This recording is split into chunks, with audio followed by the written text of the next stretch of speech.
ஒரு காலத்தில் பசுமை நிறைந்த மரங்களும் சுத்தமான காற்றும் நிறைந்த ஒரு அழகான கிராமம் இருந்தது. அந்த கிராமத்தில் மக்கள் எல்லோரும் அமைதியாகவும் சந்தோஷமாகவும் வாழ்ந்து வந்தார்கள். அந்த கிராமத்தின் நடுவில் ஒரு பழமையான ஆலமரத்தின் கீழ் ஒரு சிறிய மணி தொங்கிக் கொண்டிருந்தது. அது சாதாரண மணி இல்லை, அது ஒரு மந்திர மணி. இந்த மணிக்கு ஒரு விசேஷமான தன்மை இருந்தது. யாராவது உண்மையை சொன்னால் அந்த மணி அமைதியாக இருக்கும். ஆனால் யாராவது பொய் சொன்னால் அந்த மணி மெதுவாக ஒலி எழுப்பத் தொடங்கும். ஆரம்பத்தில் கிராம மக்கள் இந்த மணியை ஒரு அதிசயமாகவே பார்த்தார்கள். அவர்கள் உண்மையாக பேச முயற்சி செய்தார்கள். அதனால் கிராமம் முழுவதும் நம்பிக்கையும் அமைதியும் நிறைந்திருந்தது. ஒரு நாள் அந்த கிராமத்தில் ஒரு சிறிய மாற்றம் ஏற்பட்டது. சிலர் சின்ன சின்ன விஷயங்களில் கூட உண்மையை மறைத்து பேச ஆரம்பித்தார்கள். சின்ன பொய்தானே என்று நினைத்தார்கள்.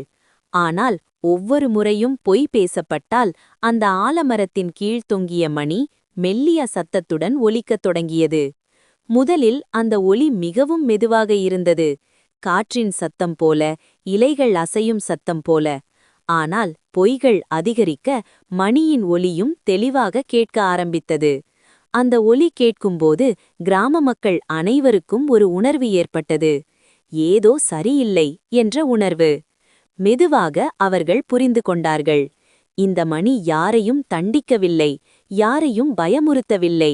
அது ஒரே ஒரு விஷயத்தை மட்டும் செய்தது. உண்மையை நினைவுபடுத்தியது.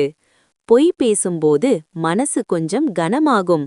அந்த கனத்தை நினைவுபடுத்தவே அந்த மணி ஒலித்தது. ஒரு நாள் ஒரு சிறிய குழந்தை அந்த மணியை கவனமாக பார்த்தது. மணி ஒலிக்கும்போதும் ஒலிக்காமல் அமைதியாக இருக்கும்போதும்.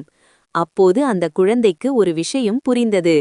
உண்மை சொன்னால் மனசு அமைதியாக இருக்கும், மணியும் அமைதியாக இருக்கும்.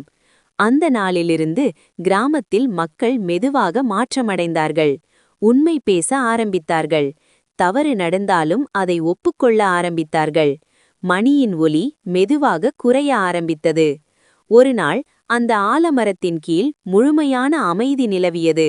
மணி அசையாமல், ஒலி இல்லாமல் இருந்தது. அது ஒரு அழகான அமைதி, நம்பிக்கையால் நிரம்பிய அமைதி. அந்த கிராமம் மீண்டும் சந்தோஷமாக மாறியது.